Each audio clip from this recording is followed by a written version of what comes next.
അപ്പോൾ തുടങ്ങാം. ഇവൻ ഒരു ഫുഡ് കഴിച്ചു കഴിഞ്ഞാൽ പുള്ളിയെ വിളിച്ചു നിർത്തി, അങ്കിൾ ടേസ്റ്റി ആയിരുന്നേ, സൂപ്പറായിരുന്നേ എന്ന് പറയാം. അത് കേൾക്കുമ്പോൾ പുള്ളിയുടെ ഉള്ളിങ്ങോട്ട് തുള്ളിച്ചാടുന്നത് നമുക്ക് ലിറ്ററലി കണ്ടുകൊണ്ടിരിക്കാം. തലേ ദിവസം രാത്രിയിൽ ഞാൻ പുറത്തിറങ്ങി ആ ഏരിയ കൂടെ എല്ലാം നടക്കും. ഇവിടെ ഒരു പുതിയ ധാബ കൊള്ളാം, അവിടെ ദാ ഒരു പെട്ടിവണ്ടിക്കകത്ത് ചിക്കൻ ഫ്രൈ ചെയ്ത് കൊടുക്കുന്നു, അത് കൊള്ളാം.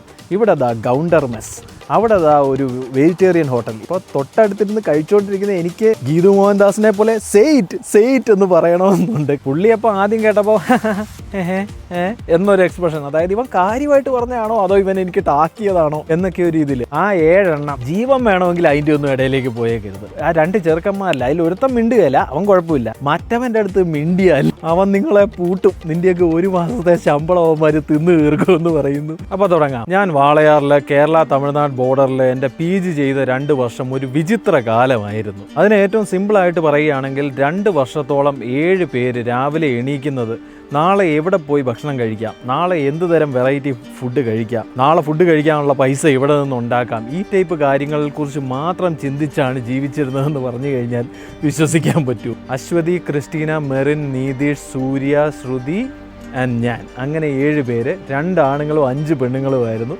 എൻ്റെ ക്ലാസ്സിലുണ്ടായിരുന്നത്. കോളേജിലേക്ക് നോക്കുകയാണെങ്കിൽ PG ആയതുകൊണ്ട് തന്നെ ഞങ്ങൾക്ക് അങ്ങനെ ക്ലാസ് ഒന്നും ഉണ്ടാകാറില്ല, പഠിപ്പിക്കാനായിട്ട് ആരും വരാറുമില്ല. രാവിലെ ഒരു 9 മണിയൊക്കെ ആകുമ്പോഴത്തേക്കും ടീച്ചർ വന്ന് അറ്റൻഡൻസ് എടുത്തിട്ട് പോകും. ഞങ്ങളുടെ ഒരു ഡെയിലി റുട്ടീൻ എന്ന് പറഞ്ഞാൽ ഈ 9 മണിയൊക്കെ ആകുന്ന സമയത്ത് ഞാൻ ഏതായാലും പുറത്തൊരു ലോഡ്ജിൽ താമസിച്ച് വരുന്നതായതുകൊണ്ട് ഞാൻ ബ്രേക്ക്ഫാസ്റ്റ് കഴിച്ചിട്ടുണ്ടായില്ല. അപ്പോൾ രാവിലെ 9 മണിയാകുമ്പോൾ തന്നെ ഞങ്ങൾ 7 പേരും കൂടെ കോളേജിൻ്റെ ക്യാൻറ്റീനിലേക്ക് പോകുന്നു. ബ്രേക്ക്ഫാസ്റ്റും ചായയും കാപ്പിയും ഒക്കെ കുടിച്ചിട്ട് അവിടെ നിന്ന് ഇറങ്ങുന്നു. ഒരു 10:30-11 മണിയൊക്കെ ആകുമ്പോഴത്തേക്കും നേരെ ഒന്നും കൂടെ ക്യാൻറ്റീനിലേക്ക് പോകുന്നു. മൗണ്ടൻ ഡ്യൂ കുടിക്കാൻ വേണ്ടിയാണ് പോകുന്നത്. അത് കുടിക്കുന്നു, തിരിച്ച് ക്ലാസ്സിൽ വരുന്നു. 1 മണിക്കാണ് ലഞ്ച് ബ്രേക്ക്. അപ്പോൾ 1 മണിയാകുമ്പോൾ പോയി കഴിഞ്ഞാൽ അവിടെ ഭയങ്കര തിരക്കായിരിക്കുമെന്ന് പറഞ്ഞ് ഒരു 12:45 ആകുമ്പോഴത്തേക്കും ഞങ്ങൾ പോകുന്നു. ഞങ്ങളുടെ ലഞ്ച് കഴിക്കുന്നു, തിരിച്ചു വരുന്നു, ക്ലാസ്സിൽ വെറുതെ ഇരിക്കുന്നു, വർത്തമാനം പറയുന്നു. ഒരു 2:30 ആകുമ്പോൾ വീണ്ടും പോയിട്ട് ചായ കുടിക്കുന്നു, ചായയുടെ കൂടെ എന്തെങ്കിലും കടി കഴിക്കുന്നു. ഏറ്റവും അവസാനം 3:30 കോളേജ് കഴിഞ്ഞ് പുറത്തേക്ക് ഇറങ്ങി പോകുന്നതിന് മുമ്പ് ഒരു പ്രാവശ്യം കൂടെ ക്യാൻറ്റീനിൽ പോയിട്ട് വീണ്ടും ഒരു മൗണ്ടൻ ഡ്യൂ കൂടെ കുടിച്ചിട്ടാണ് ഞങ്ങൾ പോവുക. വയററിയാതെ കഴിക്കുക എന്ന് പറയുന്ന ഒരു പരിപാടി, അതായത് ദിവസവും കഴിക്കുന്ന സാധനങ്ങളുടെ ക്വാണ്ടിറ്റിയും സാധനങ്ങളും ഒക്കെ അങ്ങോട്ടും ഇങ്ങോട്ടും മാറുമായിരിക്കും. പക്ഷേ ഈ റുട്ടീൻ ഞങ്ങൾ മാറാതെ ഫോളോ ചെയ്തിരുന്ന ഒരു കാര്യമാണെന്ന് ഒരു അതിശോക്തി ഇല്ലാതെ എനിക്ക് പറയാൻ പറ്റും. ഇതിങ്ങനെ നടക്കാനുള്ള ഏറ്റവും പ്രധാനപ്പെട്ട ഫാക്ടേഴ്സിലൊന്ന് ഞങ്ങളുടെ സുഹൃത്തായ നിതീഷ് എന്ന് പറയുന്ന പുള്ളിയുടെ നാക്കാണ്. പുള്ളി വളരെ ഫ്രണ്ട്ലിയാണ്, ആളുകളുടെ അടുത്ത് പോയി സംസാരിക്കാനും ഭയങ്കര ഒരു കഴിവുള്ള ആളാണ്. എല്ലാവർക്കും ഇവനെ അങ്ങ് ഇഷ്ടപ്പെടും, ഇവൻ്റെ അടുത്ത് സംസാരിച്ചാൽ എല്ലാവരും അങ്ങ് വീഴും. അത് ഇവിടെ എങ്ങനെ പ്രസക്തമാകുന്നു എന്ന് ചോദിച്ചാൽ, ഞങ്ങൾ കോളേജിൽ ഇങ്ങനെ പഠിച്ചുകൊണ്ടിരിക്കുന്ന സമയത്ത് ഇടക്കാലത്ത് വെച്ച് തമിഴ്നാടിൻ്റെ ഏതോ ഉൾഭാഗത്തു നിന്നുള്ള ഒരു ചേട്ടൻ വന്നിട്ട് ഈ കോളേജ് ക്യാൻറ്റീൻ ലീസിനെടുക്കുന്നു. പുള്ളി ലീസ് തുടങ്ങുന്നു. അവിടെയാണ് ഞങ്ങളുടെ എൻട്രി. പുള്ളി നോക്കുമ്പോൾ ആദ്യത്തെ ദിവസം തന്നെ പല സമയത്തായിട്ട് വന്നു പോകുന്ന ഒരു 7 പേരെ പുള്ളി നോട്ട് ചെയ്തു. 2ാമത്തെ ദിവസം ഞങ്ങളുടെ സുഹൃത്ത് അങ്ങോട്ട് ഇറങ്ങി. പുള്ളി നേരെ ബില്ല് കൊടുക്കാൻ നേരം ചെല്ലുന്നു, ഈ പുള്ളീനെ പരിചയപ്പെടുന്നു. അപ്പോൾ മാക്സിമം എന്താ ക്യാൻറ്റീനിലെ ചേട്ടനെ നമ്മൾ അണ്ണേ ചേട്ടാന്നൊക്കെ വിളിക്കും. ഇവൻ പുള്ളിയെ വിളിക്കുന്ന അങ്കിൾ എന്നാണ്. ആദ്യം ചെന്നിട്ട് പറയുന്നു, അങ്കിൾ ടിഫിൻ നല്ലായിരുന്നേ, ടേസ്റ്റി ആയിരുന്നേ എന്നെല്ലാം പറയുന്നു. അപ്പോൾ പുള്ളിക്ക് ഭയങ്കര സന്തോഷം. ഇങ്ങനെയൊക്കെ ഒരു ഫീഡ്ബാക്കൊക്കെ ഒരാൾ പറഞ്ഞല്ലോ, അത് ഞാനൊരു പുതിയ സംരംഭം തുടങ്ങി കഴിഞ്ഞപ്പോഴത്തേക്കും പോസിറ്റീവ് രീതിയിൽ ഒരാളൊരു കാര്യം വന്ന് പറഞ്ഞതോടെ പുള്ളി ഭയങ്കര സന്തോഷമായി. ഇവൻ പിന്നീട് പുള്ളിയുമായിട്ട് വലിയ സൗഹൃദമായിട്ട് അങ്ങ് മാറുകയാണ്. എല്ലായ്പ്പോഴും പുള്ളിയെടുത്ത് സംസാരിക്കുക, പുള്ളിയെടുത്ത് ഒരുപാട് ഫീഡ്ബാക്സ് കൊടുക്കുക, ഇങ്ങനത്തെ കാര്യങ്ങളിൽ അങ്ങ് ഇൻവോൾവ് ആണ്. പുള്ളി നോക്കുമ്പോൾ ക്യാൻറ്റീനിൽ ഇഷ്ടംപോലെ ആളുകൾ വരുന്നുണ്ട്, വരിക തിന്നുക പോവുക എന്നല്ലാതെ ഇവന്മാരൊന്നും മൈൻഡ് ചെയ്യുന്ന പോലുമില്ല. ഇവൻ ഒരു ഫുഡ് കഴിച്ചു കഴിഞ്ഞാൽ പുള്ളിയെ വിളിച്ചു നിർത്തി, അങ്കിൾ ടേസ്റ്റി ആയിരുന്നേ, സൂപ്പറായിരുന്നേ എന്ന് പറയാം. അത് കേൾക്കുമ്പോൾ പുള്ളിയുടെ ഉള്ളിങ്ങോട്ട് തുള്ളിച്ചാടുന്നത് നമുക്ക് ലിറ്ററലി കണ്ടുകൊണ്ടിരിക്കുക. ഒരു പരിധി കഴിഞ്ഞപ്പോഴത്തേക്കും പിന്നീട് ദിവസങ്ങളിൽ ഇവൻ വരുമ്പോൾ ഇവൻ വന്നിട്ട് പറയും, അങ്കിൾ എന്താ കോളിഫ്ലവർ എടുത്ത് അതിനകത്ത് പോട്ടെ ഇതിനകത്ത് പോട്ടെ ഇങ്ങനെ വറുത്ത് അങ്ങനെ എടുക്കുമ്പോൾ നല്ല ടേസ്റ്റാണെന്ന് കേട്ടല്ലോ, അതുണ്ടാക്കുമോ ഇവിടെ എന്ന് ചോദിക്കും. അങ്ങനെ ഒരു സാധനം ആ ക്യാൻറ്റീനിൽ ഉണ്ടാക്കുന്നില്ല, പക്ഷേ ഇവന് വേണ്ടി പുള്ളി അത് ഉണ്ടാക്കും. ഞങ്ങൾക്കത് ബെനിഫിറ്റാണ്. ഉണ്ടാക്കുമ്പോൾ 7 പേർക്കുള്ള സാധനം ഉണ്ടാക്കും, ഞങ്ങളത് കഴിക്കും. ഞങ്ങൾക്ക് പുള്ളി ഡിസ്കൗണ്ടൊക്കെ തരികയും ചെയ്യും. ദിവസങ്ങൾ കഴിയും തോറും പുള്ളിക്ക് ഇവനോടുള്ള സ്നേഹം കൂടി വരാൻ തുടങ്ങി. ഒരു ദിവസം പുള്ളി അടുക്കളയിൽ പോയിട്ട് പുള്ളിയുടെ ഭാര്യയും മകളെയൊക്കെ വിളിച്ചു കൊണ്ടുവന്ന് ഞങ്ങളെ പരിചയപ്പെടുത്തുകയാണ്. ഞങ്ങളെ പരിചയപ്പെടുത്തുന്നു എന്ന് പറയുമ്പോഴും പുള്ളി ഇവനോടാണ് സംസാരിക്കുന്നതും പറയുന്നതും എല്ലാം. അപ്പോൾ ഈ പുള്ളിക്കാരിയെ കാണുമ്പോഴത്തേക്ക് ഇവൻ, ആൻറ്റി ഫുഡെല്ലാം നല്ല ഇருக்கு, നല്ല ക്യാൻറ്റീൻ റൺ പണിയിട്ട് ഇരിക്കുക എന്നെല്ലാം പറഞ്ഞ് പുള്ളി അവന് ആ പുള്ളിക്കാരിക്ക് ഫീഡ്ബാക്ക് കൊടുക്കുന്നു.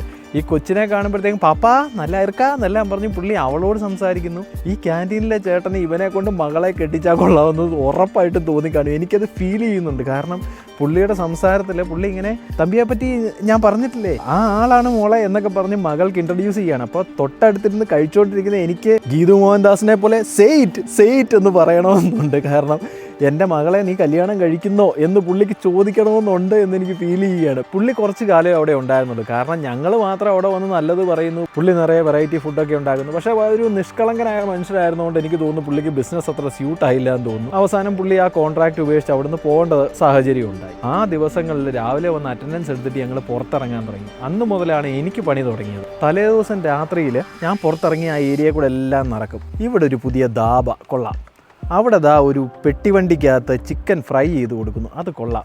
ഇവിടെ ഗൗണ്ടർ മെസ്, അവിടെ ഒരു വെജിറ്റേറിയൻ ഹോട്ടൽ. ഇങ്ങനെ ഓരോ സ്ഥലങ്ങൾ ഞാൻ നോട്ട് ചെയ്ത് വന്നിട്ട് പിറ്റേ ദിവസം ഇവരോട് പറയും, ഞങ്ങളെല്ലാവരും കൂടെ അവിടെ പോകും. ഇങ്ങനെയൊക്കെ നടക്കുന്നതിൻ്റെ ഇടയ്ക്കാണ് കോയമ്പത്തൂർ വെച്ച് ഒരു എഡ്യൂക്കേഷണൽ പരിപാടി നടക്കുകയാണ്. അപ്പോൾ ഞങ്ങളുടെ കോളേജിലെ ജൂനിയേഴ്സിനെ എല്ലാം അങ്ങോട്ടേക്ക് കൊണ്ടുപോവുകയാണ്.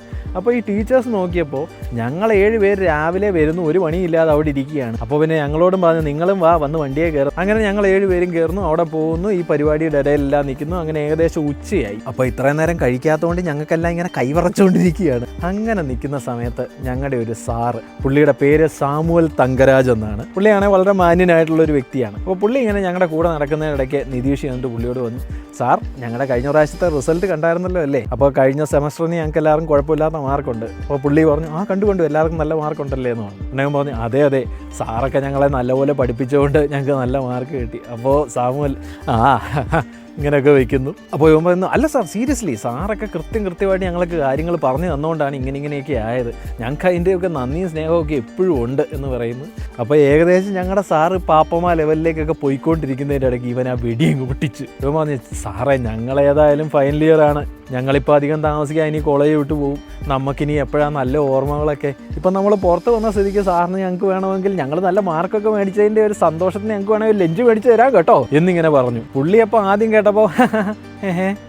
എന്നൊരു എക്സ്പ്രഷൻ, അതായത് ഇവൻ കാര്യമായിട്ട് പറഞ്ഞതാണോ അതോ ഇവൻ എനിക്ക് ടാക്കിയതാണോ എന്നൊക്കെ ഒരു രീതിയിൽ. അപ്പോൾ ഇതിനൊരു ബലം കൊടുക്കുന്ന രീതിയിൽ ഇവൻ ഒന്നുകൂടെ പറഞ്ഞു അല്ല സാറേ സാർ ഒരു ലഞ്ചൊക്കെ മേടിച്ചു സാർ ഇവിടുത്തെ മെയിൻ സാറല്ലേ എന്നൊക്കെ പറയുന്നു. അവസാനം സാമുവൽ സാറ് പെട്ടു. ശരി ലഞ്ച് മേടിച്ചു തരാമെന്ന് പുള്ളി പറയുകയും ഇവൻ അപ്പം തന്നെ കൈ ചൂണ്ടുകയാണ്, നമുക്ക് ആ കാണുന്ന ഹോട്ടലിൽ പോകാമെന്ന്. അപ്പോഴാണ് ഞങ്ങൾ മനസ്സിലാക്കിയത് ഞങ്ങൾ ഇങ്ങോട്ട് വന്ന ആ ബസ്സിനകത്തിരുന്ന് വെച്ച് പുള്ളി റിസർച്ച് ചെയ്തു പോകുന്ന സ്ഥലം ഏതാണ്, ആ സ്ഥലത്തിന് തൊട്ടടുത്തുള്ള ഏറ്റവും നല്ല ഹോട്ടൽ ഏതാണ്. അങ്ങനെ നോക്കിയപ്പോഴാണ് 125 വർഷം പാരമ്പര്യമുള്ള ഈ ഒരു ഹോട്ടലിൻ്റെ പേര് പുള്ളി കാണുന്നത്.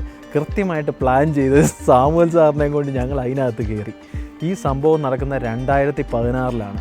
2016 ഞങ്ങളുടെ ഇത്രയും പേരുടെ മാത്രം ലഞ്ചിന് ആ പുള്ളിക്ക് ഒരൊറ്റ നേരത്തിന് ചിലവായത് 3500 രൂപയാണ്. ഞങ്ങൾ നല്ല ഗ്രാൻഡായിട്ട് ഹാപ്പി ആയിട്ട് ഉച്ചക്കത്തെ ലഞ്ച് അവിടുന്ന് കഴിച്ചു. പുള്ളിയോട് ഹാപ്പിനെസ് എല്ലാം പറഞ്ഞ് ഞങ്ങൾ തിരിച്ച് കോളേജിലെത്തി. സാമുവൽ സാർ തിരിച്ചു വന്നിട്ട് ഡിപ്പാർട്ട്മെൻറ്റിൽ പറഞ്ഞു ആ 7 എണ്ണം ജീവൻ വേണമെങ്കിൽ അതിൻ്റെ ഒന്നും ഇടയിലേക്ക് പോയേക്കരുത്. ആ 2 ചെറുക്കന്മാരല്ല, അതിൽ ഒരുത്തം മിണ്ടുകയല്ല, അവൻ കുഴപ്പമില്ല, മറ്റവൻ്റെ അടുത്ത് മിണ്ടിയാൽ അവൻ നിങ്ങളെ പൂട്ടും, നിൻ്റെയൊക്കെ 1 മാസത്തെ ശമ്പളം അവന്മാർ തിന്നു തീർക്കുമെന്ന് പറയുന്നു. അതിൽ പിന്നെ ഒരു ഡിപ്പാർട്ട്മെൻറ്റ് മുഴുവൻ ഞങ്ങൾ 7 പേരെ ഫുഡിൻ്റെ കാര്യത്തിൽ പേടിച്ച് നടക്കാൻ തുടങ്ങി. കുറച്ച് മാസത്തിനുള്ളിൽ തന്നെ ഞങ്ങളുടെ കോഴ്സ് എല്ലാം കഴിഞ്ഞുകൊണ്ട് അവർക്ക് ഞങ്ങളെ കൊണ്ട് കൂടുതൽ ചിലവുകൾ ഉണ്ടായില്ല. അങ്ങനെയൊക്കെ നോക്കിക്കഴിഞ്ഞാൽ ഒരുപാട് സന്തോഷകരമായിട്ടുള്ള ഓർമ്മകളുള്ള സമയമായിരുന്നു അത്. ഇപ്പോൾ ഈ സന്തോഷമുള്ള ഓർമ്മകളൊക്കെ ഞാൻ എന്തുകൊണ്ട് പറഞ്ഞു എന്ന് ചോദിച്ചു കഴിഞ്ഞാൽ ഒരല്പം സങ്കടമുള്ള ഒരു കാര്യം പറയാൻ വേണ്ടിയാണ്. ഞങ്ങളുടെ എല്ലാം സുഹൃത്തായ, ഞാൻ ഈ പറഞ്ഞ കഥകളിലെ എല്ലാം നായകനായിട്ടുള്ള ഞങ്ങളുടെ ഫ്രണ്ട് നിതീഷ് ദിവസങ്ങൾക്ക് മുമ്പ് മരണപ്പെടുകയുണ്ടായി. ഒരു ബൈക്ക് ആക്സിഡൻ്റ് ആയിരുന്നു. പെട്ടെന്ന് ഇത് കേട്ടപ്പോൾ ഞങ്ങൾക്ക് 6 പേർക്കും വല്ലാത്തൊരു ഷോക്ക് തന്നെയായിപ്പോയി. ഞങ്ങളെല്ലാവരും ലോകത്തിൻ്റെ പല ഭാഗത്തുമായി പോയതുകൊണ്ട് ഞങ്ങൾക്ക് എല്ലാവർക്കും കൃത്യമായിട്ട് അവിടെ എത്താനും സാധിച്ചില്ല. ഞങ്ങളെല്ലാവരും പരസ്പരം അങ്ങോട്ടും ഇങ്ങോട്ടും എല്ലാം ഫോൺ വിളിക്കുകയും പഴയ കാര്യങ്ങളൊക്കെ എല്ലാം പറയുകയും സംസാരത്തിനിടയ്ക്ക് പലർക്കും വല്ലാതെ സങ്കടം വരികയും കരയുകയും ഒരുപാട് വിഷമിക്കുന്ന രീതിയിൽ ഞങ്ങളെല്ലാം സംസാരിക്കേണ്ട വരികയും ചെയ്തു. അതുകൊണ്ടൊക്കെ തന്നെയാണ് ഞാൻ ഇന്ന് സംസാരിക്കുന്നത് അവനെക്കുറിച്ച് സംസാരിക്കാമെന്ന് ഞാൻ വിചാരിച്ചത്. ഈ സങ്കടമുള്ള കാര്യങ്ങളൊന്നും പറയാതെ പുള്ളി ഞങ്ങളുടെ കൂടെ ഉണ്ടായിരുന്നപ്പോൾ ഉണ്ടായിരുന്ന ഒരുപാടധികം സന്തോഷകരമായിട്ടുള്ള മൊമെൻറ്റ്സ് ഉണ്ടായിരുന്നു.